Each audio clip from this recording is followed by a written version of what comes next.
a couple of years ago, there was a huge case that was making waves in OAU as of that time, and it has to do with the case of one Adegoke, Timothy Adegoke, who went for his master's program or his PhD program in the OAU and lodged in a particular hotel and ended up, missing, which was later found out that he died, he was murdered, and they got to arrest the owner of the hotel, that's Ramon Adedoyin. I remember that story. That story. That story was huge. He was sentenced to court Yeah. to be killed.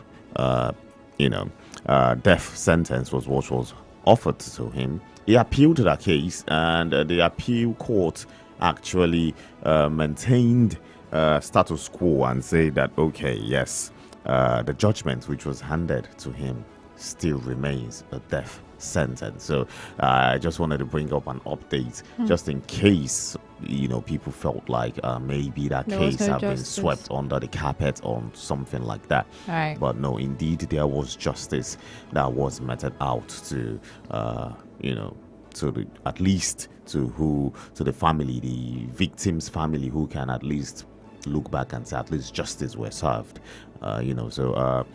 May the soul of Timothy continue to rest in peace. It's not Amen. easy to lose a loved one way back Nope. since 2021, and the case is still up until today, and we're still talking And the about person it. was a student. It's So like many he has over children. right. He has 2 kids. He has a wife. And he just left just to go get extra education. And ended up dead. Who's going to say so many victims might have not fallen, so many Into people have not such fallen crime. victim to that same situation, because we heard the stories around how it happened in that hotel, and people presumed that it's something that happens constantly in that particular hotel, because hey, if it can happen now, it means maybe it has happened before and before and before. But you know what they always say? It's my first time.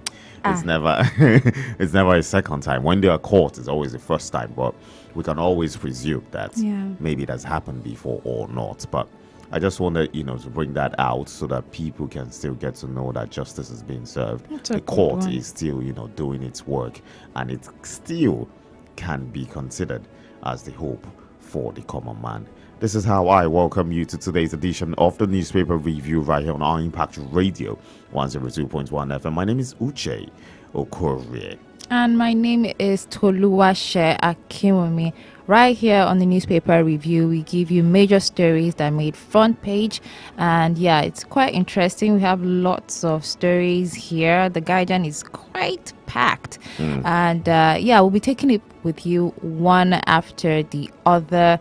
And of course, the phone line will be open, and you can also send in your text messages or WhatsApp message. We are also live on YouTube.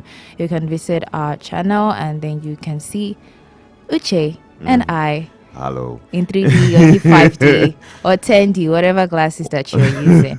So it's not just like you're hearing Whatever us. D it is. Whatever it is, you can hear us, and you'll be able to see us loud and clear. Definitely. You can reach us through the numbers. Yes, the number is 0704 425 2109. That is to call. I'll say that again, 0704 425 2109. And if you want to send a text message or WhatsApp message, that is 0907 224 5018. Again, text message, WhatsApp message, 0907 224 5018. Remember, we are also on all your social media handles. That is, we're on X, we're on that's FKA Twitter. We're also on Instagram and TikTok at High Impact 1021 FM. So go follow us up on all those social media handles so you can get to see all of the activities that we get to post on there. Now, moving straight to the papers this morning, starting with the Guardian newspaper. It says, Heroes of School Sports, how Nigeria can leverage tertiary institutions' untapped talents. We have that big story on page 4 and page 5 of the Guardian newspaper this morning. And I won't talk about this. I really won't talk about this because it it doesn't even have to be, waiting to go into tertiary institutions. I think we can tap from the primary and the secondary schools. And I say this because tertiary institutions, let's be honest nowadays, a good number of them are older people. They're not as young as they used to be, if we're being honest. And the sports has moved to a younger based generation. It might not seem that way in this part of the world yet, but in the other part of the world, They're long gone. sports have moved to the younger generation. You get to see people from the other part of the world retiring at 32, at 33, they are done with sports and they're focusing on other things. At 32, at 33, we are just starting. You get me? And some people are done, they're retired with a particular profession and moving into something else. That's what sports has turned into. And so when you're saying tertiary institutions, untapped talents, it's like you're still focusing on the old ones. We should have moved way back to primary school for a very long time. I remember growing up, we still used to have sports in primary schools, secondary schools. It used to be something very compulsory. Everybody always looked forward to PE. Because we knew there was going to be active sports. We had like 2 hours in a day for that sport. It's not just going to be like maybe you're just going to do for 15 minutes or 20 minutes like how they do it in school nowadays, maybe 30 minutes. Then it was as much as 2 hours, from the hour of 12 p.m. till like the end of maybe till like 2, it's sports. People are running, people are jumping, people are playing football, different parts of the sports. That is how development works. And so once we go back into that sector, you get to build and catch them young. We get to see more. Back then, we used to have in Lagos at least the Principal Cup, where that it's for secondary school students. Everybody's legit, even though we hear sometimes that there are machineries being brought in by some of the schools. But to a great extent, we know that everyone is legit, either they're in SS1, SS2, is 13, is 14. There you catch them natural. There you see them young. And it's better that way. It's way better that way. You can inform them, teach them the basics quickly, and they get to adapt. They get to grow into it. They get to, learn easily. They get to build themselves faster than when they're already older. There's so much my body can take. Imagine if you want to take. Right. I play football once in a while, but imagine if you want to take me professionally to play football. I would have to go to serious, scrutiny, test, all of that.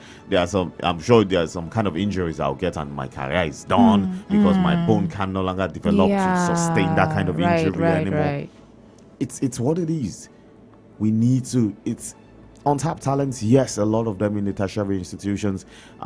People might hate me for saying this, but it's gone, man. We need to go to this primary school, the secondary school. Let's go start from those ones. Not as if we can pick old heads to, join and support, but that shouldn't be our focus of tapping talents. The younger, the better. The younger, the better. I want to use football, for example. Go to the top teams now. Their players at average, you see the oldest player in a team for many teams now, you see as old as maybe 27, 28, 29, and they're already even considering them old. Do you get me? They're already seeing them as old. Go to teams like Chelsea. The oldest player is probably about 25, 26 years old. Interesting. Go to Arsenal. The oldest player is probably about 29 years old. You go to Barca, the same thing. So basically, it's what the world is turning into. The sport is turning into the younger generation's game. For the younger people, for people from the age of 15, 16, 17. 16 years old are playing football with 29, 30 years old men now, and it's normal. One of the new greats, Yamal, an amazing player, is just 17, if I'm not mistaken. Kobasi also playing for Barca is 18 years old. Lamine Euro is 18, Saliba is 19 or 20. These are people playing in the top flight football. So sport has moved to a game for the younger ones. And so if we're saying tapping talents from tertiary institutions, I'm feeling like, yes, there are young people in tertiary institutions, but we do know that we have older people in tertiary and they will find a lot of young people who are really enthusiastic about the sport who want to. So I not Because- even just go there. And I mean, sometimes when I go out, I see all these places in Lagos. Maybe they're like an open field, and I see them. They're like practicing and all, and I'm like, wow, if only No people just come opportunities. there to just scout these people. There are no opportunities. We mean- have the talent, and it's going. And I tell you solemnly, the age thingy is going to be in Nigeria for a very long time, because the ones who are still struggling to get in there are so much that even the younger ones can barely break through. You get me? Because now you see how many 16-year-olds can play in the Nigerian Premier Football League. Right. Do you understand me? They can't. They can't even survive it. Even your parents will be scared to fix you in with those Older ones people. there. They'll feel like, our leg, they feel like your leg is gone Right. because they're way older than you. Some are 30, 35. I'm sorry, 42. You get me? So, We're actually stating some facts. it is what it is. It is the truth. So how many of them can actually play among this person? So sport has moved to a younger generation, and we are lacking. And I understand it's because of how our system is. It's because of how crazy it is here. Not only here, maybe South America as well, some parts of Asia. We get to see some of all these things. But at the long run, sports has moved to a younger generation, and we need to start moving with it. Not taking any shots at tertiary institutions, but I think we need to start from primary and secondary school so that we can catch up as quick As as possible. possible. It's as simple as it is. Underneath that story, you get to see this one. Junta-led Mali, Burkina Faso, Niger to unveil common passport. This has to do with the Sahel region. You find that story on page 3 of the Guardian newspaper. The Sahel region trying to come together to form a common passport after the broke out of the ECOWAS. So many things going on in the Sahel region. So let's see how that pans out at the end of the day. Beside it, Trump tariffs, new trade barriers, unsettle world leaders, agencies. You find that story on page 6. And of course, Donald Trump. He has always said it. America first. And he has always been a businessman, and he always wants to put his business first, with America being his business now. So I'm shocked what leaders are surprised at what he's doing now at the moment. All I think every other world leader should do is toe the similar path. Just toe the similar path. Donald Trump is putting America first. You also put your countries first as well. It's as simple as it is. Put your own countries first as well. Talking about putting countries first, I listened to something Kashim Shettima said why recent global risk talk with other world leaders, and he was talking bold about how Nigeria doesn't need aid; it needs partnership, and how Africa in general, being is the most blessed, the wealthiest continent in the world, and blah blah blah. He was so confident, talking good about how Nigeria or Africa can be top, and how Africa is the future of the economy, and how Nigeria being present in it can make or mar the position of Africa in global economy. And I was like, oh, this is impressive. This is him putting Nigeria first. When are we going to start acting that way rather than only talking that way? Because until we start acting that way, where we put Nigeria first before any other country, they won't Nothing's respect gonna us. happen. Nothing's going to happen. So I don't understand why they're trying to make it look like they do not know this is what Trump is going to be from the first go. He has always said it, America first. So every other world leaders to put their country first, Nigeria to put Nigeria first. We need to start putting ourselves first and start playing the role of you need us rather than we need you. It's really important until we start positioning ourselves in that particular frame of mind, in that particular phase, and start acting like people that are needed rather than people that need others. then we won't get the respect we deserve. Then we won't be number one in the world. Or better still, we both need each other. You get so me? let's So respect that fact. Let's respect It's each other. not just a one side thing. You know, like the vice president say, let it be a partnership. Don't make it an aid. Let it be a partnership. But let's start acting like it. Let's not just say it. Let's start acting it. Not after we finish saying it, then we'll go for another $3 billion aid. You know, for all of that. We need to start acting it. We need to start, putting ourselves there. And it starts with building our nation. It starts with rebuilding the economy. It starts with making sure that our education system is 100%. It starts in making sure we invest in the people. Because human resources at the end of the day is the most important investment in making sure that there's a future for a country. Sure. Other stories that you find on the front page of the Guardian newspaper this morning. Ondo government diffuses tension as cows allegedly destroys 265 million naira crops. You find that story on page 28 from a herders crisis. Something that I don't think is coming to an end anytime soon. Beside it, inflation. 13 million more Nigerians at risk of falling below poverty line in 2025. That's according to a report. Crazy, yeah? 13 million more. Underneath it, over 20 killed as bandits Boko Haram faction clash. The enemy is killing themselves. That we love to see. I think we need to see them fight more. I mean, that particular story has to do with the bandit leader, Gobi, who was said to have been attacked by the 20 Boko Haram men who were attempted to kill him, but he ended up, killing all 20 and all of that. So that's what the story is all about. Beside that one, inflation, debt burden may hinder Nigeria's economic recovery.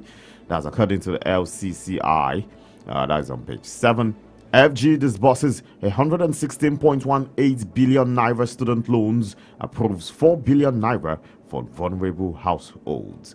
Page 3 is where you see that one. Fuel tanker explosions, while FG should mandate life insurance for victims. Fuel tanker explosions, why FG should mandate life insurance for victims. And that's the much we can take for The Guardian this morning.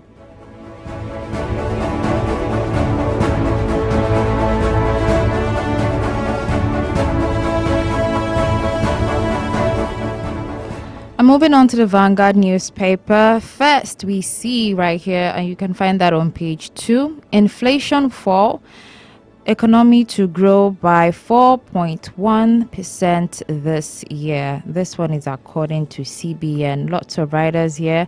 Adds forex exchange reforms attracted $6 billion capital inflow.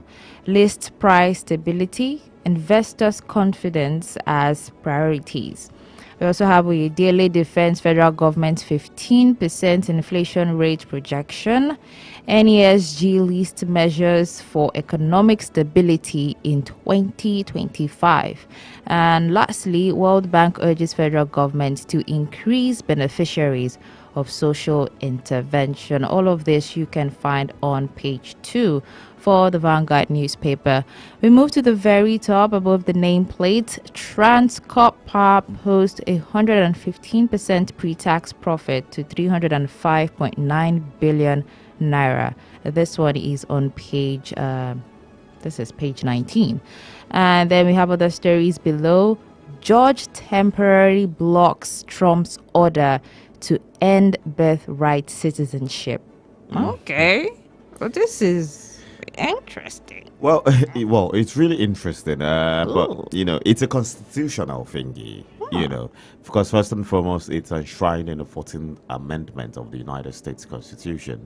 That once you're born in the United States, it means you have automatic birthright citizenship. So it's not really easy to just say, it's done.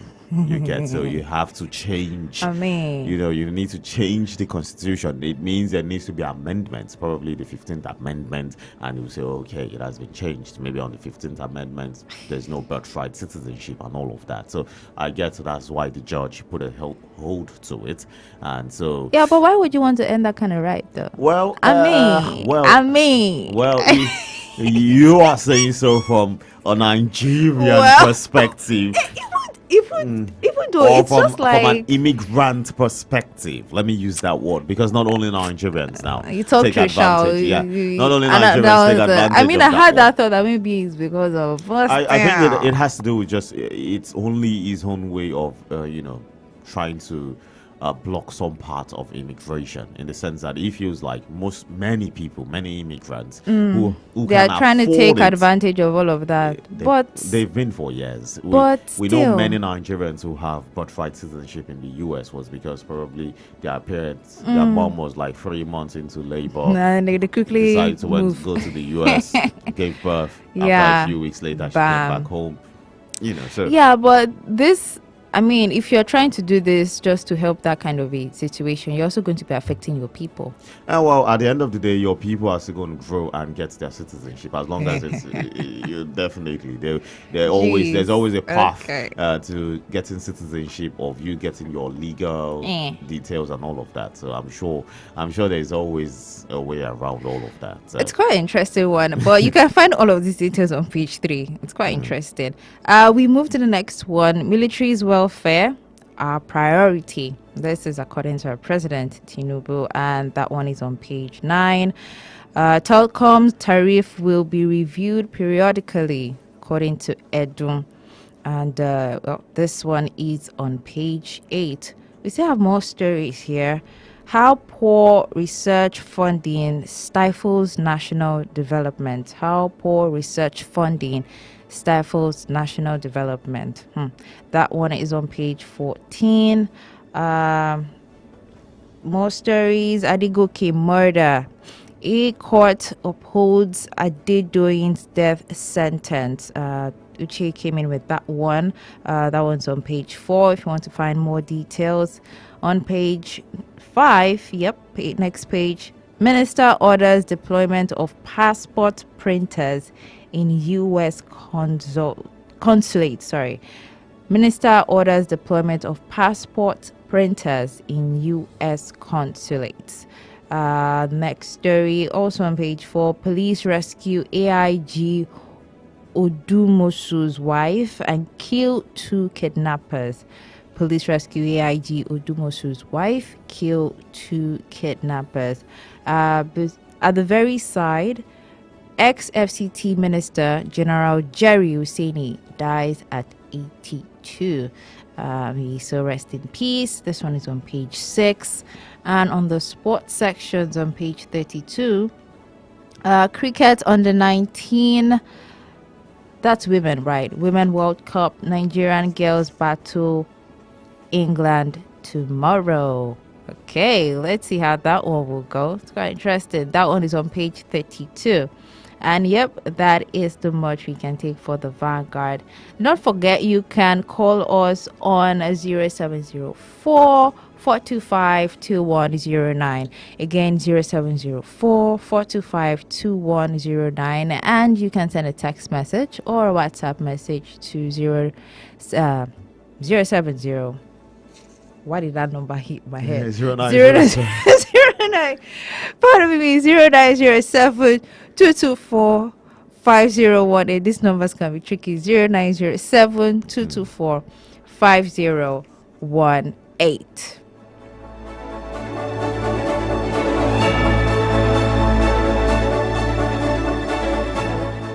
From the Vanguard, straight to the Punch newspaper this morning. Telecom's tariff hike. Subscribers meet NCC today as Labour mobilizes for shutdown. You find that story on page 10 of the Punch newspaper this morning. It has one rider to it. Labour officials talk tough, insist telcos must be prevented from exploiting Nigerians. I don't know if I can take the Labour's word for it, because they've had opportunities to do so much for so long and did nothing. So I think many Nigerians are just taking this with a pinch of salt when they speak nowadays, because they feel like, man, haven't you spoken so many times about it? So anyways, let's move on home. Let's see what they do about it. Maybe they are different this time. Huge picture in front of the page of the Punch newspaper, Bola Ahmed Tinubu Barracks. That was where the president went to yesterday, where he made the promise as he opened the Abuja barracks, and he says his priority is to make sure the soldiers have better welfare. We're talking about this also yesterday when we're talking about the importance of making sure that those ones who do jobs that are so important for the nation are taken care of. It's important they are well paid. It's important they have medical systems that takes care of them in the sense of insurance. It's important that this sect of people are treated like eggs. I'm not saying that they are more important than any other citizens, but I'm just saying they are protecting the lives and properties of citizens. They need to be well taken care of. They need to know that while they are gone, trying to save other people's life, the wives of their children, the lives of their wife, the life of their siblings are also being protected. Yeah. They themselves, even if they lose their life in battle, they would know that it's okay. The government got this covered for me. At least that's enough motivation for them to say, okay, I'm ready to go fight for this country. I'm ready to go die. At least you know that yours too is taken care of. You get me? So it's just a little bit of thing they deserve. It's just so little. It's not even too much. It's quite little that they deserve. We're not even talking about they need to be given excess pay. I tell you, when I mean excess pay, they deserve double or triple of whatever they're earning at the moment. It needs to be increased. So they need to be treated well. Look at the barracks, the different barracks we have in different parts of Nigeria. Right. I'm not talking about only the army barracks. I'm talking about the police barracks. Look at how they are. Honestly, so many officers can't live there. Once they see that they're earning enough or have some other means of business that help them to earn extra, they move out. Because it is not conducive enough. The ones who mostly live there are the ones who know that if they move out, probably becomes way too expensive for them to survive because of the value of house rents and every other thing involved. So it's really crazy. They need to be treated better. They need to be well taken care of. It can never be overemphasized. Anyways, moving on. OAU students murder. Appeal court affirms Oshun's Otelia's death sentence. You find that one on page 14. Beside it, we rescued ex-AIG's wife, killed abductors. That's according to the police. That one is on page 4 and page 5 of the papers this morning. Oyebanji kicks against Sharia court in Ekiti, warns opposition. But this is a huge story. These are huge stories. It's just that we do not really have so much time. It's a story that I think needs to be critically talked about. And I say so because it is creating some sort of uproar on social media in terms of people feel like, really, should we have this happening right in this part of the world at this time? Because they feel like there's so much to it that meets the eye. We've heard of cases where up north, due to Sharia, where people lose their hands. We know how it is. If you steal, we know some of these rules and all of that. And so many people are scared it might become a norm in this part of the world too. So I think now for Oye Banji to kicking against it, talking about it, it means it's getting to the ears of the government. It's not just something that only the citizens are worried about. You get me? So it's a huge developing story, which started not too long ago. I remember when the issue was about, there was supposed to be a meeting for Sharia Fingi in Ibadan. There was an uproar and it had to be cancelled and all of that. And now we saw a first sitting in Ekiti State where it handled a divorce case. So it seems like, okay, it seems one way or the other, it already exists. Or probably some people feel like, or probably are they testing the waters to see how people are going to react? Some feel like, it might start with divorce now, then it goes to flogging, then it goes to stoning of a cheating wife, or maybe something like that. but it's an uproar over social media, and it's a developing story that I think we might get to be talking about anytime soon, again and again and again. You serious, you? Okay, okay. Above the nameplate of the Punch newspaper this morning, opposition cautions against diversion of .4 billion household bailout. Okay, opposition cautions against diversion of 4 billion naira household bailout. You find that story on page 2. Beside it, police post 10,000 constables plan 30,000 annual recruitment. This is a good one. I think we need more police to police the environment. But some will feel that this is because of the rapid call for state policing, because they feel like we're underpoliced, and it's important that if there are state policing, it will go enough for each state to understand their population and understand the numbers of people they will have to employ that would need to cover their population in entirety. It means the states will be handling their thingy when it comes to security. So some people feel like probably the plan of the Nigerian police, the federal government, is to make sure that there are 30,000 yearly recruitment of police, probably, which will go a long way in having more numbers of the police, which means more numbers to actually police the federal capital, the country itself, the federation. But will it really impact on securing the lives and properties of the people? Will it have more impact than if state police exist? That's the question most people are asking. Let's find out soon enough. Interesting. Forced retirement. Falana urges Tinubu to reinstate 20 generals, 18 others. Forced retirement. Falana urges Tinubu to reinstate 20 generals, 18 others. You find that story on page 16. And finally, on the Punch newspaper this morning, refineries revamp. Marketers eye rehabilitation of NNPCL 21 depots. Refineries revamp.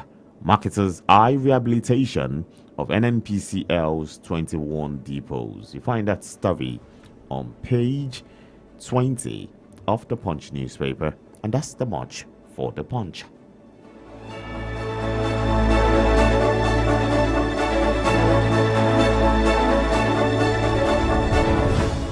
And the last paper for today, that is the Daily Trust. We have this one. How Nigeria can solve food insecurity. And we have a couple of writers here making some suggestions. Business as usual, feeling shortages. This one is by F.R. Nzamujo. And farmers need more government support. Mira Meta. We have 15 food security related bills pending. This one is according to Speaker. Nigerians must produce at least 1/3 of their consumption needs, according to Minister. Street foods becoming unaffordable for many citizens. Say that again. This one is according to Kabiru A. Yusuf. And lastly, AFAN says we must address threat factors. All of these things are all contributing to the whole food insecurity. People are farming. They're not allowed to farm because of the insecurity in that place. We have the fact that we don't really produce, and all of these things, they are all adding up. This major story is on page 4 of the Daily Trust newspaper. You can get more details on that. Below the nameplate, Mali, Burkina Faso, Niger to launch common passport. Mali, Burkina Faso, Niger to launch common passport. We also have courts proscribes Lakurawa sect, declares it terrorist organization.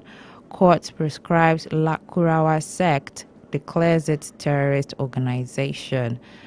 Besides that, former FCT minister Jeremiah Hussaini dies at 81.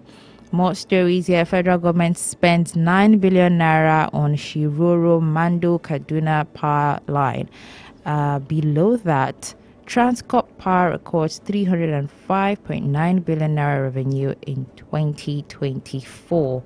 And lastly, we have the story here. NSCIA explains support for Quran Festival. This one has a writer here saying Tinubu, others to attend event. You can get all of the stories on the Daily Trust newspaper and also on the Punch, Vanguard, and the Guardian that we have shared with you this morning. Just grab a copy, check out all these pages, and you'll be able to get more stories in detail. Yep, that is all we have for the Daily Trust newspaper.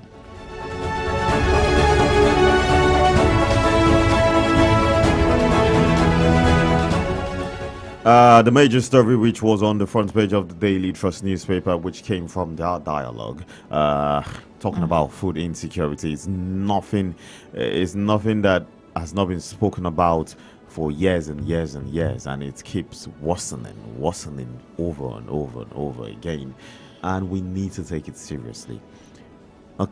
One of the head speakers spoke about roadside food being unaffordable at the moment, and it can't be overemphasized, man. For a very, very long time, I can't remember, due to always moving, I can't remember at a proper restaurant. I mostly eat roadside foods and all of that. So I'm imagining how proper restaurants, how expensive it will be now. Do you get me? So if at roadsides, because of you just want to quickly get something. Do you know how much they're selling meat pie? I'm sorry. Man, it's it's sick, quite expensive, and most of the time I get some of all those things, and what comes to my mind immediately is like, man, how are other people affording this? Because I'm trying to imagine I'm at a particular class of life and I'm finding it expensive, even if I'm not even anywhere near where man should actually be in life. But I'm finding it expensive. But I do know that there are a whole lot of people I'm way above. And I'm thinking, how then do they feed? How do they feed? Or how many times do they feed? How do they cope with this? Because if I am complaining about it, then how are you eating? How are you because sometimes you buy so much and you spend about 2K just for a quick meal that it's so small, and you're like, really? So really? how much am I supposed to spend if I'm going to be filled up? You're talking about filled up. We're talking about people trying to at least just put something in their tummy. This is everything that we are talking about every single day. Sickening. That's why I said that apart from saying people are going to eat, how many times do they actually even get feed? to eat? How many times? How many times? Some people live on 001. Some people survive on 100. That's so horrible. How do you survive with 100? Going to bed without eating? I mean, if you even say you're doing 001, I mean, you say maybe you're fasting. Some people even put it like that. Some people even do 00 half, because they just get to put in their mouth whatever they get to see. So it's not like they even have a 0000 anything. Anytime they see something is when they eat something. Jeez. That is not a good way to survive. No. Not as if it doesn't exist in every society, but at what percentage of people does it exist in? In our society, over 60% of us are living below poverty line. And reports on one of the papers suggest that 13 million people might be part of those people by the end of 2025. 13 million people. In just our country. 13 million people might fall below poverty line by the end of 2025. And what are we doing about it? Anyways, Honestly. that's how we'll call it an end. Yep. So today's edition of the newspaper review right here on our Impact Radio 102.1 FM. It is a Friday edition. Thank God it's Friday. You see him, thank God it's Friday. That's why he's in his native. Thank God it's Friday. Yeah, you know how it Uche is always in this native on Friday. When you see him in that native, just know it's not just any kind of native. Oh, you know that this one is proper. You know. Stop hyping me. It's not hype. It's not hype. Get on YouTube and check it out. It's not hype. Oh man, but it's all good. Thank you so much. I want to say thank you for allowing us come into your ears. Thank you for opening your doors to your homes for us to be in there this morning. Your cars, wherever you're listening to, wherever you're viewing us from. We say thank you and we appreciate it. And we ask you to join us tomorrow, same time for the Big Five, where we give you a recap of all the big stories that made it this week. And on Monday, I will be back proper for the newspaper review. Until then, have yourself a beautiful, beautiful weekend. Mwah, mwah, mwah. You see, he's really, really excited. Anyway, Friday edition of the Morning Impact Show continues. Do not forget, today's going to be Freestyle Friday. So, yeah, we have lots and lots of things for you. And, yep, finally, you have been asking for Dr. Successful Sumi. He's going to be around today. He wasn't yesterday because, well, usually Money Magnet is usually on Monday, Tuesday, Wednesday, and Friday. So, yeah, just prepare for him by the hours of 8 o'clock. My name is Toluwashe Akiumi. We do this again next week, Monday. But, yeah, tomorrow we'll do the Big Five. And do take care of yourself. Bye now.